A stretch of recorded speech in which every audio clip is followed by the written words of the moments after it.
warahmatullahi wabarakatuh.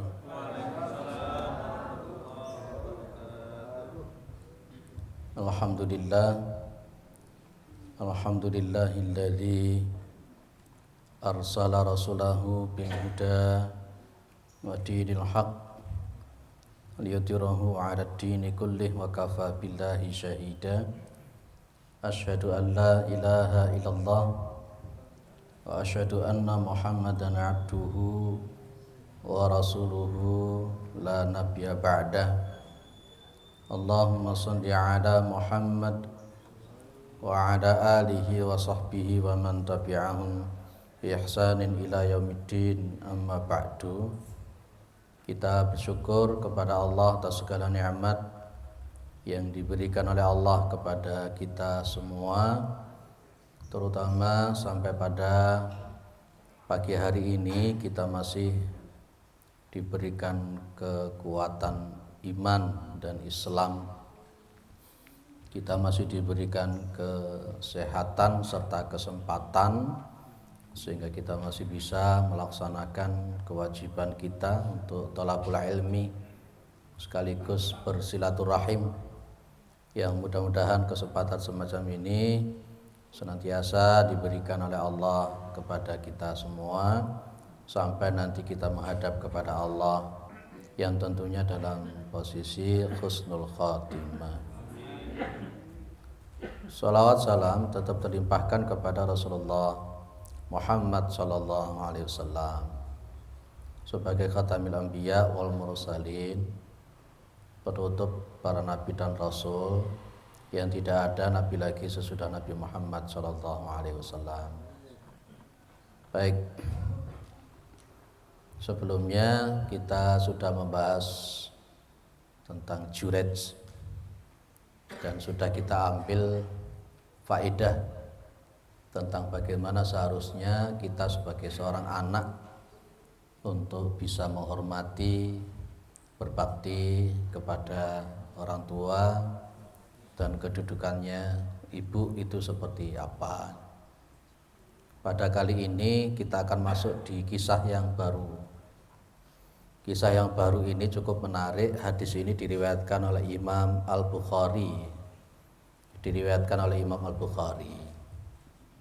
Yang semacam ini nanti riwayat model seperti ini kita tidak bisa menggunakan akal dan logika, nanti tidak nutut gitu. Kayak seperti kisahnya Juret yang kemarin, begitu perutnya ditujes pakai tangan, sang bayi langsung bicara. Itu khariqul ada yang tidak bisa kita tiru. Judul kisah ini dalam kitabnya namanya Allahumma la taj'alni mitlahu. Jadi begini ya, singkat cerita, tidak apa-apa ya, hadisnya tidak bisa ditayangkan. Jadi suatu saat ada seorang bayi. Ada seorang bayi itu dia lagi menyusu kepada ibunya.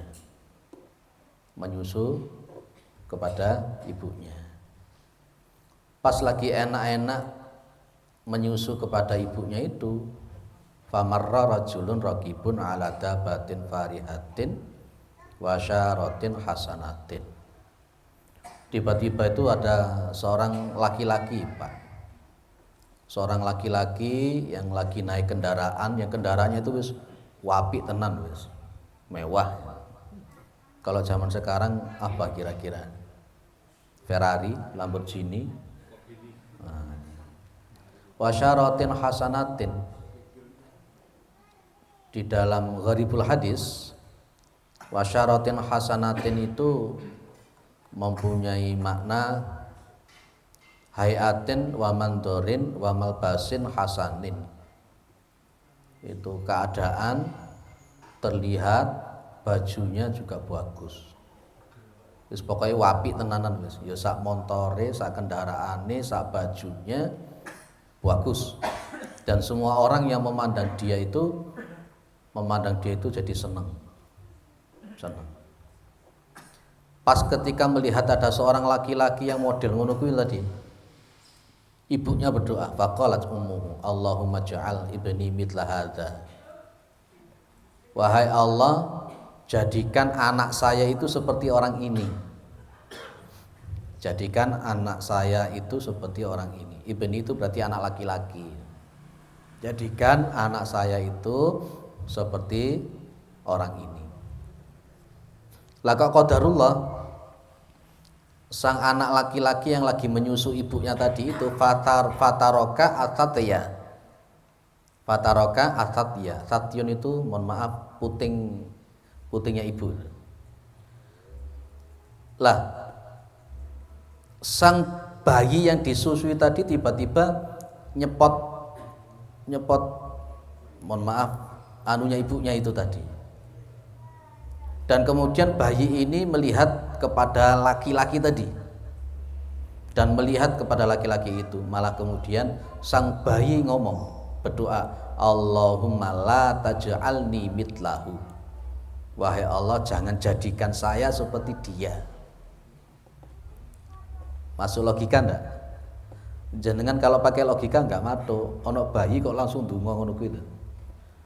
Jadi ibunya itu melihat ada, saya ulang, ibunya melihat ada orang kaya, sugih, tenanan, ibunya berdoa supaya anaknya itu seperti dia.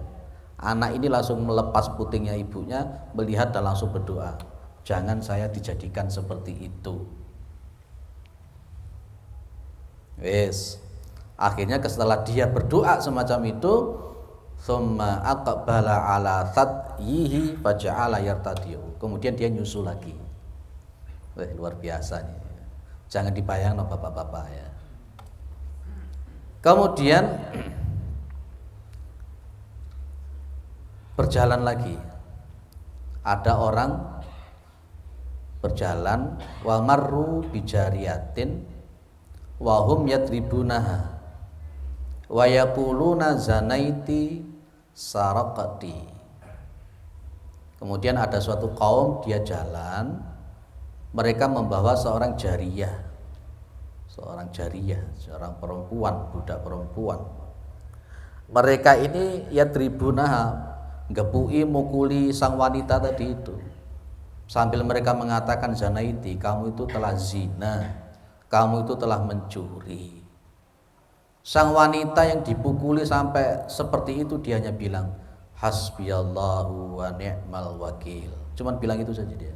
Dipukuli sampai sedemikian rupa. Ibunya yang lagi menyusui tadi itu bilang, faqalat ummuhu Allahumma la taj'al ibni mitlaha. Wahai Allah, jangan jadikan anak laki-laki saya itu seperti wanita ini. Maka apa lagi yang dilakukan sang anak tadi, Pak? Seperti pertama tadi, meninggalkan putingnya ibunya itu, dia kemudian melihat kepada sang wanita yang lagi dipukuli. Fataraka ar-radha'a wa nadhara ilaiha faqala Allahumma ja'alni mitlaha. Kebalikan dari yang didoakan oleh ibunya. Sang bayi laki-laki ini ngomong, wahai Allah, jadikan saya itu seperti wanita itu. Apa yang ada di benak jenengan ternyata? Yang tadi itu kan laki-lakinya bagus, kaya, sugih, sukses, dimuliakan oleh manusia. Anak ini bilang jangan jadikan saya seperti itu. Sementara yang kedua dituduh zina, dituduh mencuri, macam-macam. Sang anak hanya bilang jadikan saya seperti wanita itu. Bapak Ibu yang dimuliakan oleh Allah Subhanahu wa taala, para sahabat pun juga heran dengan cerita yang semacam ini. Akhirnya kemudian konteksnya diceritakan oleh Rasulullah Muhammad SAW, yang betul itu bukan ibunya, tapi yang betul justru anaknya. Inilah kemuliaan yang diberikan oleh Allah. Le orang bilang itu weruh sadurunge winarah. Hatinya yang masih bersih, sang bayi ini paham siapa laki-laki itu dan paham betul siapa wanita tersebut. Weruh sadurunge winara. Maka kemudian para jamaah yang dimuliakan oleh Allah Subhanahu wa taala, ternyata laki-laki yang tadi yang ibunya kepingin supaya anaknya itu seperti itu dan anaknya malah berdoa sebaliknya, inna dzakar rajula kana jabbaron. Ternyata laki-laki tadi itu termasuk orang yang jabbaron, seorang diktator, seorang yang rusak, seorang yang bejat. Dia punya uang yang banyak tapi akhlaknya buruk. Ibunya melihatnya dari sisi itu, tidak mengerti bagaimana sesungguhnya sang laki-laki tersebut. Ya, sementara yang wanita tadi itu hanya terkena fitnah. Sang wanita tadi yang dipukuli, yang dituduh mencuri, dituduh berzina, dia tidak walam yazni, walam tasrid, dia tidak berzina dan tidak mencuri, karena hanya difitnah saja. Dia sabar dengan apa yang dia alami, dia dipukuli, difitnah, dia hanya mengucapkan hasbiyallahu ni'mal wakil. Itu. Bapak Ibu yang dimuliakan oleh Allah, hadis ini sahih. Saya ulang lagi, berkenaan dengan masalah semacam ini jangan memakai logika. Dan ini adalah kisah Bani Israel yang kita sebut dengan Israiliyat. Lah, Israiliyat itu ada 3 model. Kisah Israiliyat yang disebutkan di dalam Al-Quran, kalau itu kita wajib untuk menerima. Kisah Bani Israel yang berkenaan dari sunnah Nabi, maka di sini kita perlu lihat sahih atau tidak sahih. Kalau sahih kita ambil, ya. Dan kisah Bani Israel yang datang dari para pendeta Yahudi, Nabi cuma bilang fala tusaddiquhu wala tukadzibuhu, ya ojo didustakne, ya ojo dibenarkan, hanya sekedar motivasi. Kalau riwayat ini, Israiliyat ini ada bayi yang bisa seperti itu, kita terima, kita imani, karena riwayatnya sahih dan ini benar-benar terjadi pada masa Bani Israel. Tapi memang kalau kita amati kisah-kisah yang sahih-sahih begini, ini kan memang kejadian-kejadian yang di luar nalar pada kalangan Bani Israel itu kan banyak sekali. Termasuk kisah yang pertama dulu itu kan ya, yang utang berapa dinar Bu? Terus lali bisa. Utang 1000 dinar tanpa saksi, tanpa penjamin. Pas ketika mau nyaur utang, ndak ada perahu sama sekali, padahal dia harus nyebrang. Uangnya ditaruh di batang kayu, dilebokne sepucuk surat, diuncalin yang laut. Itu kan di luar nalar. Akhirnya kemudian kayu itu nyampe di seberang laut. Gak usah ditirok nih, iso jenengan. Ya, sama dengan konteks ini luar biasa. Ono bayi, ada bayi yang lagi menyusui, ibunya berdoa seperti itu loh. Bayinya kok malah dungo. Ya, doanya itu. Ini jangan heran semacam ini. Khariqul adah, idza arada syai'an ayyaqula lahu kun fayakun. Kalau Allah itu menghendaki terjadi, ya maka terjadilah. Termasuk seorang bayi yang bisa bicara itu sudah maklum di dalam syariat kita.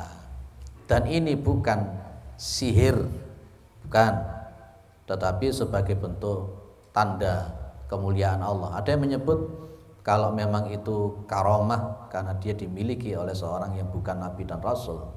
Kalau dia memang menjadi calon nabi, maka berarti itu merupakan irhas bagi dia. Apa yang bisa kita ambil di dalam kisah semacam ini? Orang-orang di masyarakat kita itu, mereka itu bebas untuk memberikan barometer kemuliaan, kesuksesan seseorang. Ibunya sang bayi ini mengukur kemuliaan seseorang itu dari kekayaannya tadi. Ini kalau kita lihat di dalam kitab Masailul Jahiliyah, barometer kesuksesan itu diletakkan kepada harta duniawi, itu merupakan sikap jahil. sikap jahil, sikapnya orang bodoh. Kalau kita ini hanya menganggap kesuksesan itu dari banyaknya uang, dari banyaknya harta, itu berarti akidah yang jahil, akidah yang bodoh. Tuh, siapa yang menyebut gitu? Ya Gusti Allah sendiri yang mengatakan begitu. Dulu orang-orang jahiliyah itu menganggap, Masya Allah, kalau ada orang miskin, tidak ada apa-apanya. Kalau ada orang kaya dimuliakan sedemikian rupa. Nah, ini kan sebenarnya bisa kita ambil pembelajaran. Sang bayi tadi itu sebenarnya memberikan pengajaran kepada kita yang dia paham betul laki-laki itu seperti apa dan wanita itu seperti apa. Kita paham, inna akramakum indallahi atqakum. Dalam dunia kita, di dalam masyarakat kita itu kita kan ingin toh, kita itu kan ingin anak kita itu so sugih, so sukses. Itu kan keinginan kita. Dan kita menganggap kalau anak kita itu sugih, anak kita itu punya harta, kendaraannya apik, kita anggap segala-galanya. Saya ingin mengatakan kepada jenengan, ada anak itu namanya anak biologis dan ada anak teologis. Apa bedanya anak biologis dan anak teologis? Ya harapan kita itu anak kita itu biologis sekaligus teologis. Jenengan mengamati Nabi Nuh alaihissalam, beliau punya anak. Tapi anak beliau itu hanya sekedar anak biologisnya beliau. Dan anaknya beliau tidak disebut sebagai anak teologis, karena konteksnya Kanaan, anaknya Nabi Nuh itu kafir. Dia bukan anak teologis. Ya kan? Yang namanya bapaknya Nabi Ibrahim, Azar, itu punya anak namanya Allah Ibrahim. Bapaknya kafir, bapaknya musyrik, anaknya Nabi. Tapi konteksnya berbeda teologis antara Ibrahim dengan Azar bapaknya. Sang ibu ini menginginkan anaknya itu bisa sukses. Menurut dia sukses itu adalah sugih. Jangan begitu. Saya ceritakan sedikit.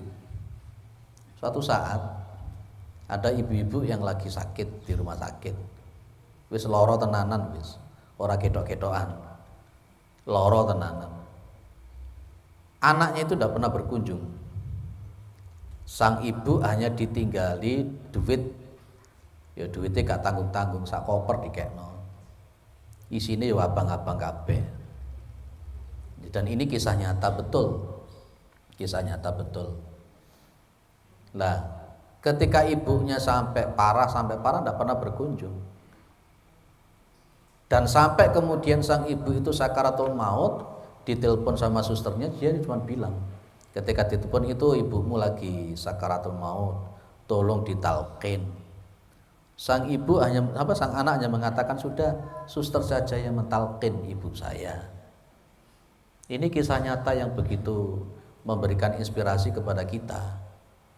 Ternyata memang ketika sang orang tua ini mendidik anaknya bahwa kasih sayang itu dengan uang, kasih sayang itu dengan materi, nanti ketika anaknya sudah dewasa, maka kasih sayangnya dia kepada orang tua itu juga dibentukkan materi.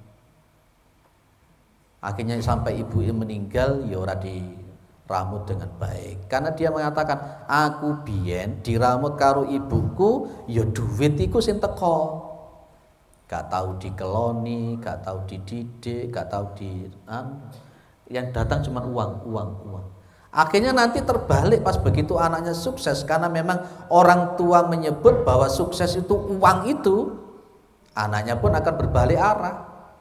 Tuh, jari bapak, jari ibu, kesuksesan itu adalah harta. Aku tak golek duit sing akeh, aku sugih. Lah bentuk kasih sayangnya niru bapaknya sama ibunya, kasih sayangnya bentuknya materi. Meskipun tidak mengunjungi ibunya yang lagi sakit sampai sakaratul maut, dia berpikir, wong kasih sayang saya sudah saya datangkan, apa itu duit? Ini kesalahan total. Ada kisah nyata berikutnya. Ya, ada kisah nyata berikutnya. Ada seseorang kaya punya 2 orang anak. punya 2 orang anak. Punya 2 orang anak. Anaknya yang pertama itu wis pokoknya pinter. Sang bapak ini betul-betul memprioritaskan anak yang pertama. Di sekolahnya sampai tinggi karena dia paham anakku supaya sukses dadi wong tenanan. Sementara anak yang kedua pas-pasan ya. IQ-nya juga pas-pasan, kognitifnya juga pas-pasan. Dan sang anak nomor 2 ini paham kalau bapaknya itu dalam tanda kutip pilih kasih dalam konteks perawatan masalah uang, materi dan sebagainya. Sang anak merasa dan minta dipondokkan saja. Sudahlah, saya tak ke pesantren saja.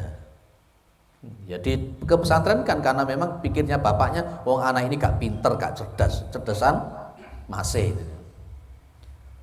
Betul Pak. Setelah dewasa, anak yang pertama sukses dalam tanda kutip sukses menurut bapaknya. Duwite akeh, penggaweane yo akeh, yo apik. Semakin tua dia bisa merasakan. Ternyata dari 2 anak itu yang punya perhatian itu adalah anak yang kedua. Yang punya akhlak, yang punya etika. Meskipun mungkin uangnya itu tidak banyak, tapi dia punya akhlak bahwa dia ini loh bapak saya dulu yang ngeragati aku, nyekolano aku, nyewoi aku macam-macam. Sementara ini tambah sibuk, golek duit, bapaknya sama sekali tidak ditemani dan sebagainya. Akhirnya dia paham bahwa kesuksesan itu bukan di situ. Kesuksesan itu ketika kita punya anak yang teologis. Ya, kesuksesan itu ketika kita punya anak yang teologis. Coba andai kata anak yang menyusu tadi itu, ya kan, meminta mengaminkan doanya sang ibu, jadinya ya diktator, jabaron tadi itu. Tapi sang anak ini meminta sang wanita yang difitnah tadi itu seperti itu. Itulah karakter, itulah akhlak. Makanya Bapak Ibu yang dimuliakan oleh Allah, Nabi Yakub alaihi salam ketika mau meninggal, ya, ketika mau meninggal itu, ya, yang ditanyakan kepada anak-anaknya itu simpel. Ma ta'kuluna min ba'di.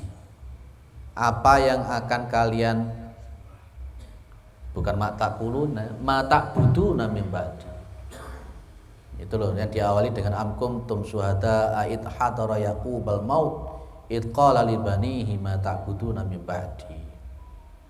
Ma ta'buduna min ba'di itu apa? Nabi Yakub bilang sama anak, kalau aku mati nanti kamu nyembah apa? Itu ma ta'buduna min ba'di. Kamu nanti akan menyembah apa? Kamu nanti itu akan beribadah kepada siapa? Tuhanmu siapa? Itu Nabi Yakub. Itu yang kita tirukan. Beda dengan orang sekarang.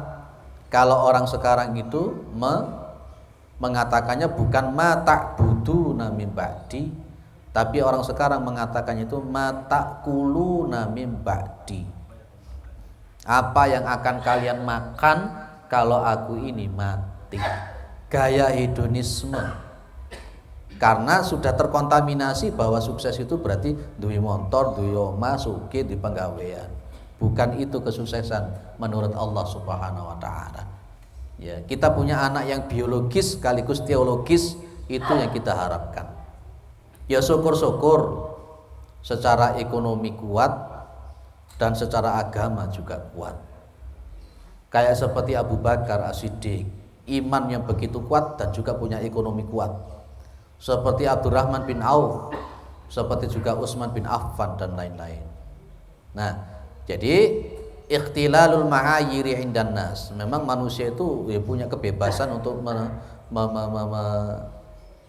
memberikan barometer kesuksesan. Tapi sekali lagi diluruskan oleh Islam bahwa barometer kesuksesan itu adalah kesuksesan yang tidak hanya di dunia, tapi kesuksesan juga di akhirat. Walal akhiratu khairul laka minal ula. Dong-dongnya nanti kalau jenengan itu menyekolahkan anak hanya sekedar supaya anak itu iso golek duit, rugi jenengan, rugi. Dan nanti ketika jenengan sekolah dhuwur-dhuwur ternyata anaknya tidak sesuai dengan jurusan yang dia pilih, tentu kecewaannya lebih tinggi. Menarik pas ketika di muktamar kemarin ketemu dengan orang NTB. Aslinya Nganjuk, merantau ke NTB di muktamar kemarin itu. Ketemu beliau dari NTB ke Surakarta ke Solo. Masya Allah, luar biasa orang ini. Di tahun 80 dulu orang yang terpilih untuk pelayaran dari 10 orang beliau. Tapi yang menarik ketika baru nyampe di NTB, dia tidak mau kerja di pelayaran. Dia buka warung. Dan warungnya sudah menggurita dan bagus dan kaya dia. Dan dia punya prinsip sekolah itu adalah untuk cari ilmu, bukan untuk cari uang. Anaknya ada yang ditaruh di Mualimin, ada yang ditaruh di Jogja, di macam-macam. Begitu keluar anaknya yang 5 tadi, begitu pulang dikasih warung semuanya. Anaknya bilang, loh saya sekolah tinggi-tinggi untuk apa? Bapaknya cuma bilang, untuk golek ilmu. Kalau untuk masalah uang, iki loh, tak kayak warung, tak kayak restoran. Akhirnya anaknya semuanya kumpul di NTB. Karena memang tidak menjadi sebuah bentuk jaminan. Ijazah jenengan itu sebagai tanda jenengan pernah sekolah. Dan belum tentu nanti ijazah jenengan itu akan sesuai kerjaan jenengan, sesuai dengan ijazah anak jenengan. Ada sekolahnya S3 di Rusia, ya pulang ke Indonesia jadi pemulung. Ya dah? Ya, tapi bukan berarti kita meremehkan ijazah, enggak. Ijazah itu bukan sumber. Ijazah itu cuman keran. Ketika kerannya macet, itu haknya Allah Subhanahu wa taala. Jadi begini loh. Saya kan beri sanepan dalam konteks secara tauhid. Jenengan pas ketika mengambil air itu menyalakan keran. Keran itu yang ngasih air itu keran tersebut atau sumber yang sebenarnya? Sumber, bukan keran itu. Secara tauhid, makanya Qarun pas ketika dia mengatakan innama utituhu ala ilmin indi, surat Al-Qasas itu. Qarun itu yang sugih, yang luar biasa itu, dia cuma bilang saya ini bisa kaya, saya bisa sukses karena saya punya ilmu, kan begitu ya. Innama utituhu ala ilmin indi. Jangan buka itu di akhir konteksnya itu. Qasas itu. Apa wa khasabnahu wa bidari al-ardh, dan kami benamkan Qarun itu dan rumahnya ke dalam bumi. Allah dari itu. Jadi ijazah itu adalah keran, bukan menjadi tujuan. Dan orang, jangan buka di dalam kitab Sahih Adabil Islamiyah. Orang itu ketika menuntut ilmu itu niatnya cuma golek dunia, haram mendapatkan bau surga. Coba buka lagi di dalam kitab Sahih Adabil Islamiyah. Ya, punyanya Abdul Wahid Ibni Salam Al-Bali. Di situ ada poin adab thalibil ilmi, adab mencari ilmu. Di situ jelas. Jenengan itu ketika nyekolahkan anak itu hanya sekedar pengen golek duit, hanya sekedar dapat pekerjaan, berarti jenengan menjerumuskan anak jenengan untuk tidak mendapatkan surganya Allah Subhanahu wa taala. Sekolah itu untuk cari ilmu. Ketika Allah kemudian mentakdirkan anak jenengan kerjanya itu sesuai dengan jurusan, yaitu izin Allah. Ketika umpamanya tidak sesuai dengan jurusan yang diberikan oleh ijazah tadi, maka jenengan tidak perlu untuk muring-muring, tidak perlu untuk gerundel. Ada orang yang tidak sampai lulus SD, uangnya miliatan hanya gara-gara jualan bakso. Betul, dengan izin Allah. Jualan bakso sampai uangnya miliatan berbagai cabang. Lulus SD enggak. Ada yang lulus S2, enggak bisa jadi dosen, enggak bisa jadi apa. Dodolan pelembungan. Itu. Nah, itulah makanya ini kan doanya ibu kepada anak hanya dalam konteks duniawi saja. Tapi sang anak ini Masya Allah diberikan karunia oleh Allah, karamah oleh Allah, weruh sadurunge winara. Siapa sesungguhnya orang ini? Dan dia tidak mau menjadi orang semacam itu. Jadi patokan kemuliaan bukan terletak pada harta dia.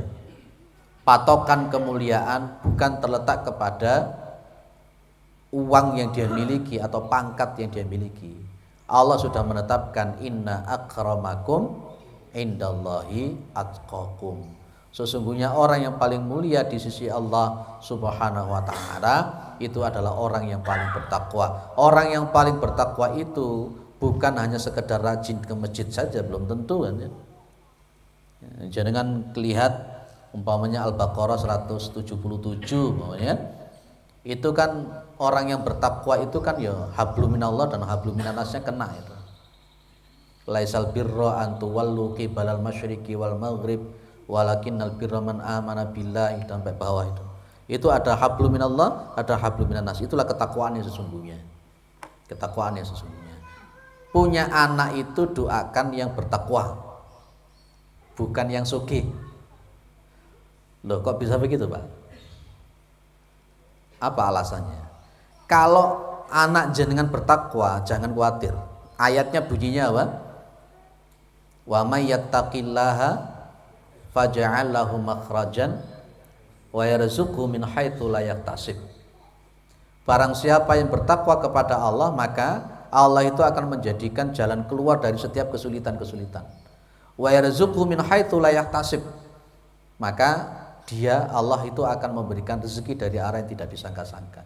Jenengan doakan anak jenengan itu bertakwa. Titik. Masalah dunia nanti pasti ngikut kalau anak jenengan bertakwa. Jangan hanya menginginkan anak jenengan itu secara duniawi saja, sementara agamanya nol. Pas ketika ngisi di Blitar itu, Pak Ketua PDM-nya itu cerita di depan forum. Pak Ketua PDM-nya itu, Masya Allah, lupa sampai jenengnya. Ganteng orangnya, bagus, sudah sepuh. Dia cerita di depan forum, cerita. Di sini ada tokoh Muhammadiyah yang dia itu tidak mau menyekolahkan anaknya di sekolah Muhammadiyah. Jawabannya dia begini, kalau anakku untuk sekolah di Muhammadiyah kate dadi apa? Itu tokoh Muhammadiyah. Untungnya orangnya pada waktu itu tidak hadir. Tak takoni, orangnya hadir apa mboten, Pak? Ndak, oh ya wis. Kemudian ada tokoh yang berikutnya, anaknya mulai SD, SMP, SMA ditaruh di Muhammadiyah. Ternyata kemudian yang terjadi apa? Podo-podo kuliah. Dengan izin Allah yang lebih sukses itu malah justru dari Muhammadiyah. Walaupun kita paham bukan Muhammadiyahnya itu yang bikin sukses, tapi kesalahan dia tadi yang ngomong, lek anakku di sekolahan di Muhammadiyah kate dadi opo. Tidak boleh begitu, Pak. Tidak boleh begitu. Engko dodongin jenengan ngomongin, engko lek anakku tak pondokno engko kate mangan opo. Astagfirullahaladzim. Gusti Allah iku sing nyuwek lambe, ya Gusti Allah iku sing ngeleboni. Akhirnya kemudian kita karena terkontaminasi oleh omongan seperti itu, mondokno anak ya emoh, nyekolahkan di sekolah yang punya agama kuat juga emoh, nggoleki sing umum pokoknya anakku engko kerja iki, lulus iki kerja ning ini, jeglek. Bener dia bisa kerja tapi ketakwaannya ndak ada.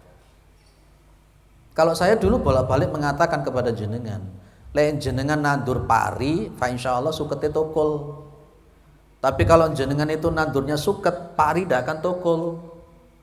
Sekolah kan anak jenengan di pondok pesantren, takwanya yang dikejar. Bila perlu sampai hafal Al-Quran, paham Al-Quran, tafsir dan sebagainya. Dunia nanti mengikuti. Yakin itu, karena konteksnya apa? Wa may yattaqillaha faj'al lahu makhrajan wa yarzuqhu min haitsu la yahtasib. Jangan hanya sekedar anakku sekolah umum, sekolah di Muhammadiyah tadi opo. Kalau anakku nanti di pondok mau jadi apa? Mohon maaf, ini namanya mulhid. Orang-orang yang tidak paham dengan tauhidnya Allah Subhanahu wa taala. Semuanya itu hanya keran. Ya kan yo aneh toh, kalau ada tokoh Muhammadiyah anti nyekolahkan anak di Muhammadiyah itu yo aneh. Ono wong gak gini. Yo aneh lek mau balik Muhammadiyah marono gak gelem ngaji di Muhammadiyah itu yo aneh. Saya mau balik Muhammadiyah, Pak, tapi ngajinya bukan di Muhammadiyah. Ya kan ya lucu juga itu. Ya, wes orangnya mau nih etrek-etrek. Ya. Baik. Bapak Ibu yang dimuliakan oleh Allah. Yang kedua yang kita pahami dari kisahnya tadi itu, annal kibra wal wal tajabbur sifatu ahlin nar. Kan bayi tadi ini kan ngomong toh, jangan saya jadikan seperti dia. Padahal ibunya dungok supaya seperti dia. Ternyata dia adalah orang yang sombong, orang yang takabur. Orang yang sombong, orang yang diktator, itu merupakan sifatnya ahli neraka. Makanya tadi sang anak doanya apa tadi? Wahai Allah, jangan saya jadikan seperti dia. Gawe apa lek sugih tapi sombong. Buat apa kaya tapi tidak punya ketakwaan. Gaya apa sugih ora tahu wudu.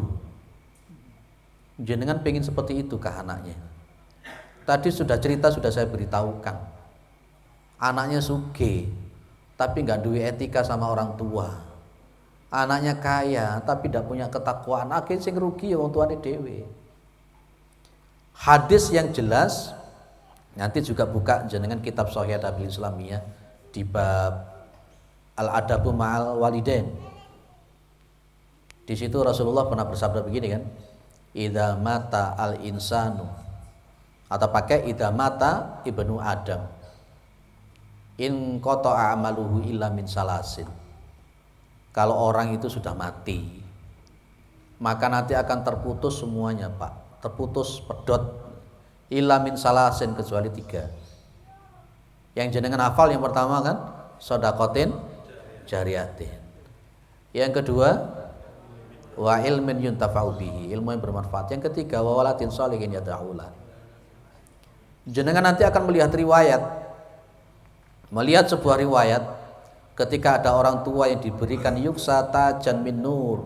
Ada orang tua di yaumul qiyamah dia dikasihkan mahkota. Ya kan? Wa nuruhu kadhu'i syamsi. Cahayanya mahkota itu tadi yang dipakai orang itu tadi itu seperti cahayanya matahari, terang benderang.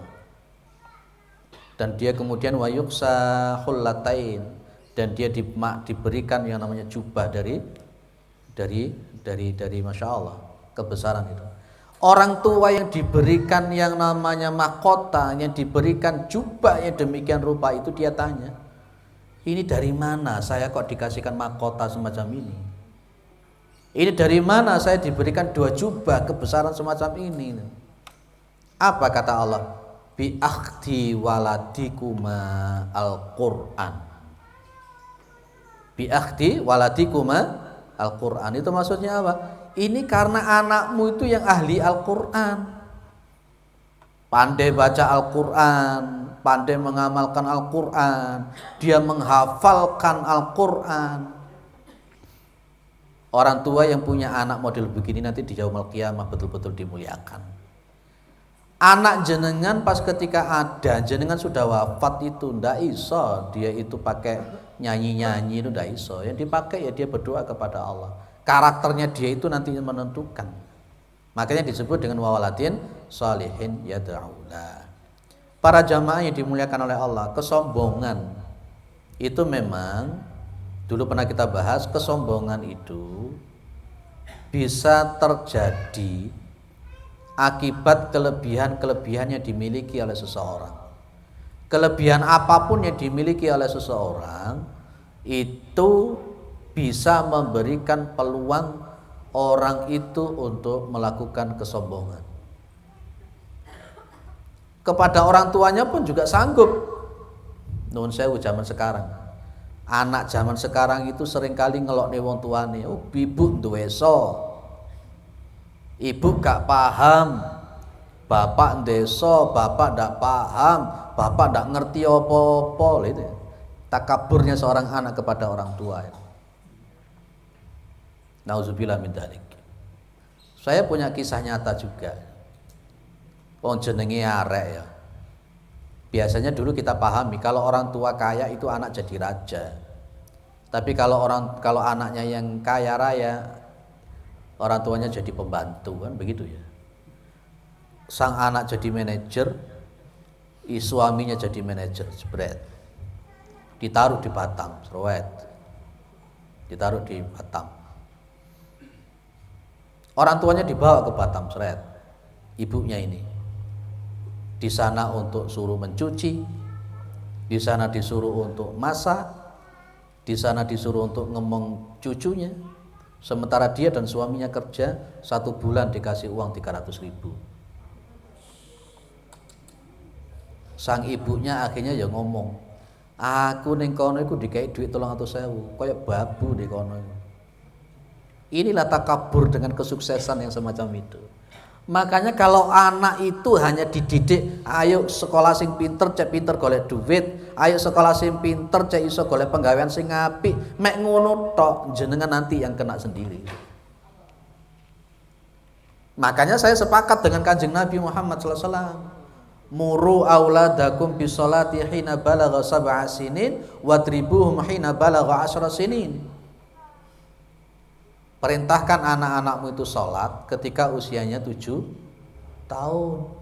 Dan pukul saja anakmu itu kalau tidak mau sholat ketika usianya 10 tahun. Tidak apa-apa, mukul anak itu boleh selama jangan memukul kepala.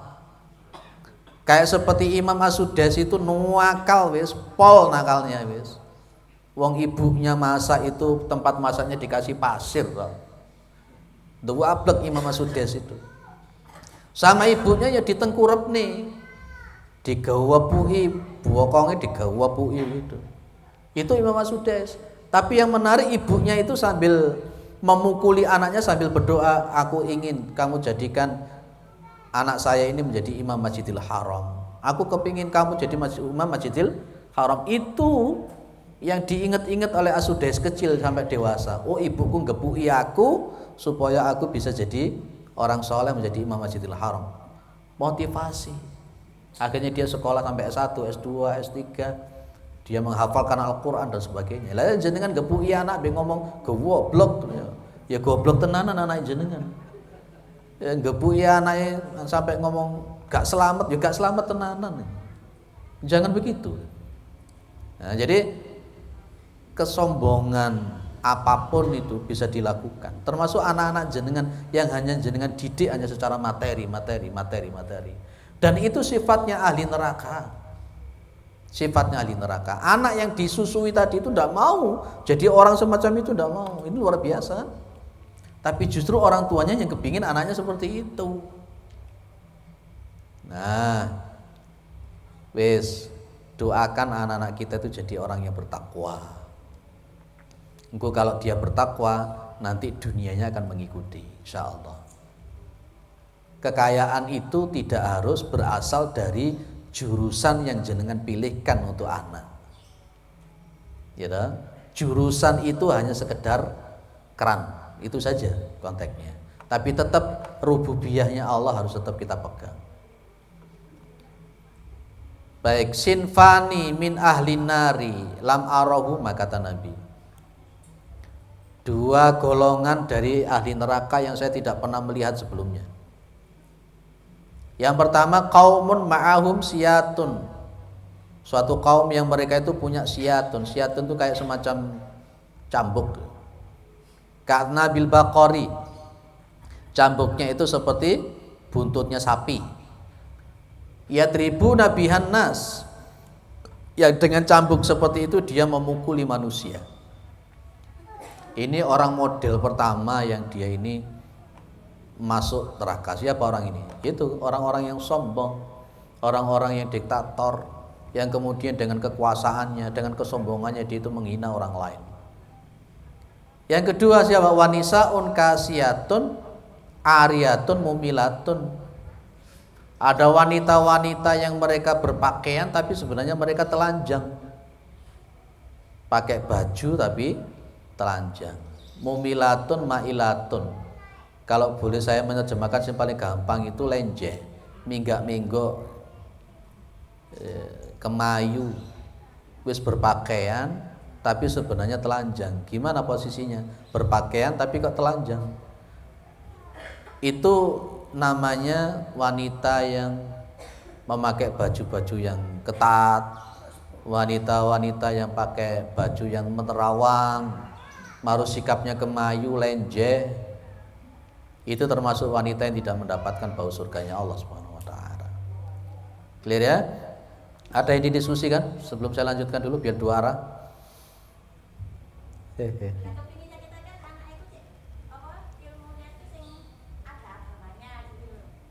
Tapi dia tuh ingin mengejarnya tuh ingin berprestasi karena merasa akademiknya itu dia baik. Baik. Jenengan kenal dulu pada masa Bani Abbasiyah, Bani Umayyah. Jenengan kenal siapa itu Al-Jabbar. Al-Jabbar itu siapa? Penempuh angka 0 yang menemukan logaritma. Jenengan kenal yang namanya Al-Khawarizmi. Al-Khawarizmi itu orang pertama dalam bidang astronomi, orang Islam, ahli astronomi. Itu kan pengetahuan umum kan? Pengetahuan umum. Jenengan kenal yang namanya Al-Biruni,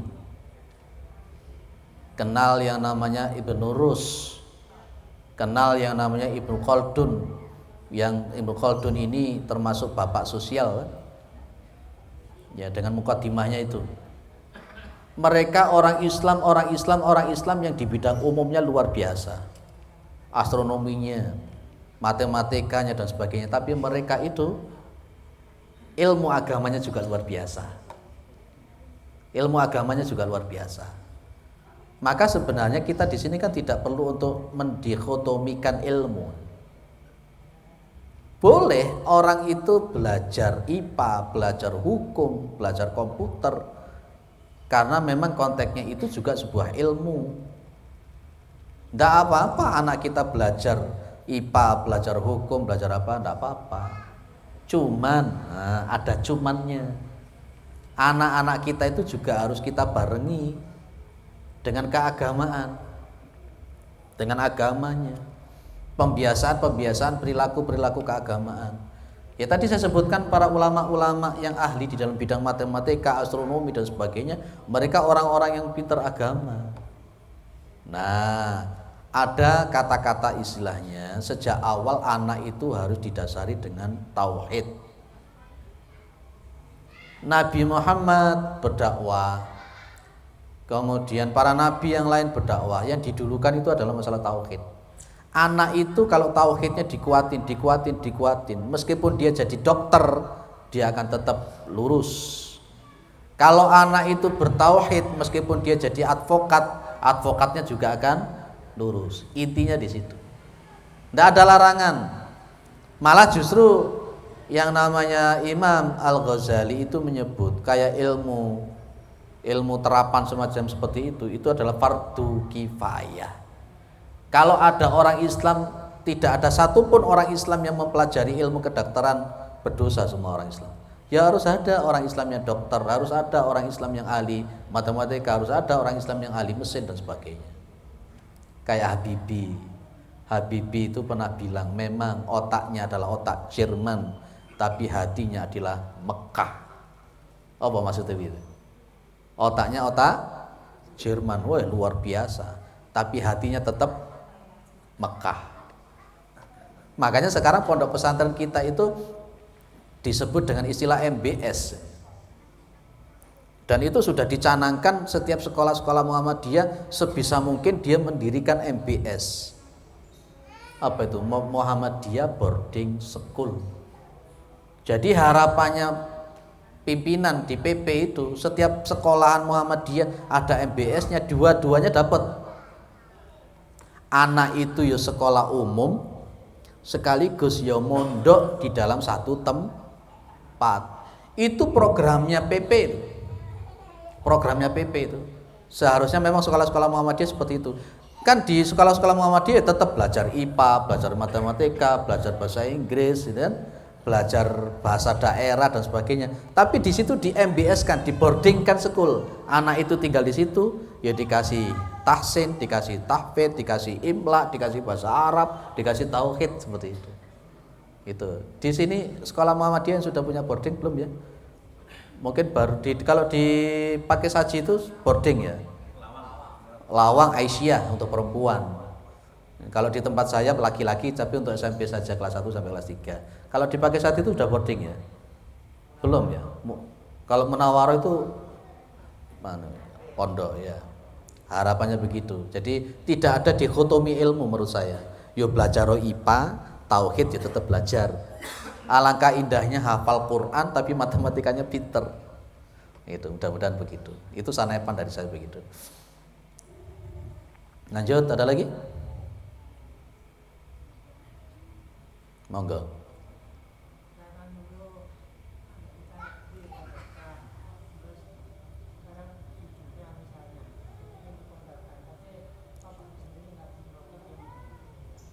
Apa Pak?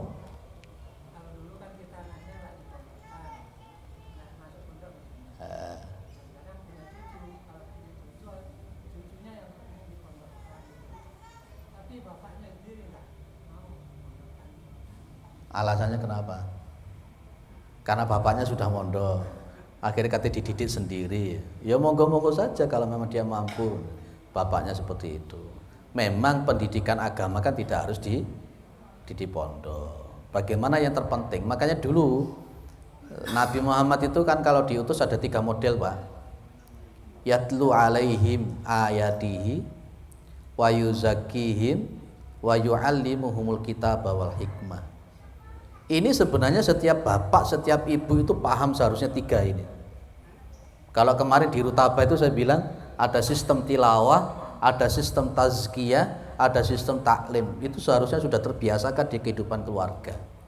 Andai kata orang itu, anak itu tidak mondok, tapi ketika sistem 3 ini, tilawah lafdiyahnya oke, kemudian tazkiyahnya oke, dan kemudian taklimnya oke, dan bisa dikondisikan di rumah, bagus. Tapi masalahnya tidak semua orang tua yang mampu memahami tilawah lafdiyahnya, tazkiyahnya atau taklimnya belum paham. Gitu kan? Dan akhirnya kondisi di rumahnya pun bapaknya yang ngono, ibu yang ngono, lingkungannya pun juga nggak bagus. Akhirnya jadi nggak karu-karuan. Itu ya Pak ya. Baik. Ada muncul pertanyaan sekarang.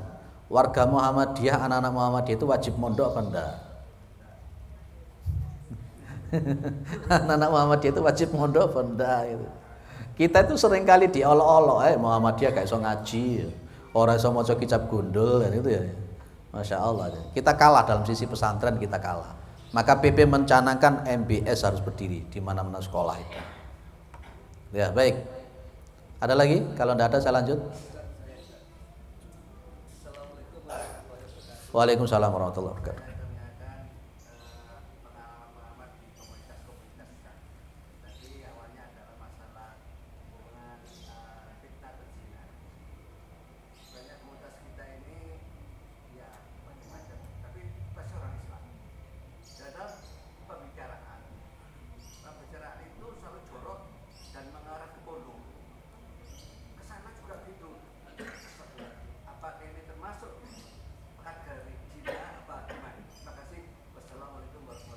Bagian dari zina, ngomong-ngomong yang kotor.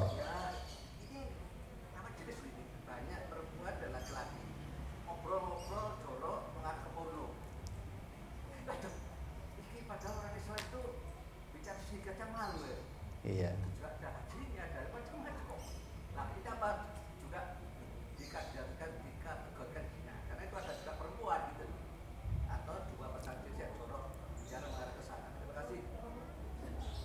Jawaban saya cuma segini aja Pak, simple. Man kana yu'minu billahi wal yaumil akhir falyakul khairan aw liyasmut. Barang siapa yang mengaku dirinya beriman kepada Allah dan hari akhir, hendaklah dia itu berkata-kata yang baik atau diam. Pas ketika dia menyampaikan sesuatu yang sebenarnya itu merupakan syariat, Nabi pun juga pernah suatu saat ditanya sama seorang perempuan, bagaimana sebenarnya caranya orang wanita yang mandi haid. Nabi pun juga memberitahu kalau ada sebuah fursah yang kemudian diusapkan ke kemaluannya. Apakah ini juga termasuk porno atau tidak? Sementara itu adalah ada lawan jenis. Tapi beliau menerangkan tentang masalah syariat. Juga suatu saat kemudian ada para sahabat Rasulullah SAW bertanya, melihat orang Yahudi itu kalau melakukan hubungan suami istri itu pakai nungging. Dan kemudian tanya kepada Rasulullah SAW. Rasulullah juga menjawab apa adanya. Jawabannya Rasulullah, nisa'ukum harsul lakum fa'tu harsakum anna syi'tum wa qaddimu li anfusikum. Itu. Jadi kalau konteksnya memang hanya menerangkan sebuah bentuk syariat yang memang harus disampaikan, Rasulullah sendiri pun juga melakukan. Tapi lek iku gawe guyonan supaya kepingin lucu, supaya kepingin apa, lah itu yang tidak diperkenankan. Itu yang tidak diperkenankan. Tapi memang semaksimal mungkin kita mengambil bahasa-bahasa yang santun, bahasa-bahasa yang sopan. Itu. Saya tidak mengatakan apakah itu zina atau tidak, tapi memang ada etika-etika tertentu untuk yang disampaikan di forum, yang di situ ada ikhtilat antara laki-laki sama perempuan. Itu jawaban spekulatif saya, Pak. Lanjut. Sudah jam 7:04 saya habiskan. Berarti nanti pertemuan berikutnya sudah pakai cerita yang berikutnya. Annal ibrata bima fil qalbi min khairin wa syarrin wa laysat al ibratu bi jamalis surati wal hayati. Sesungguhnya yang memang terambil, sesungguhnya ibroh yang diambil pembelajaran dalam konteksnya itu adalah fil qalbi, bukan pada terletak kepada bijamali surati wal hayati, tidak pada cantiknya, indahnya bentuk dan tindakan. Jadi esensi daripada baik tidaknya seseorang itu kan sebenarnya hati. Innallaha la yanduru ila suwarikum wa amwalikum walakin yanduru ila qulubikum wa amalikum. Sesungguhnya Allah itu tidak melihat kepada bentuk rupa kalian, tidak melihat kepada harta kalian, tapi Allah itu melihat kepada hati kalian dan amal perbuatan kalian. Kita diharapkan di sini jangan seperti tertipu seperti ibu yang nyusui tadi. Hanya tertipu pada posisi penampilan, tapi sebenarnya penampilan itu hanya casing. Ya, maka kita menilai seseorang itu dari hati dia dan bagaimana perilakunya dia. Nah, itu namanya hati. Dan kita la tahtakir fakiran li fakrihi au dha'ifan li dha'fihi wa rubbama kana ilallahi aqrab. Dan jangan sekali-kali meremehkan orang yang fakir karena kefakirannya, dan jangan mengolok-olok orang yang lemah karena kelemahannya. Mungkin dia itu lebih dekat kepada Allah Subhanahu wa taala. Maka patokannya kalau melihat orang itu jangan dari fisiknya saja.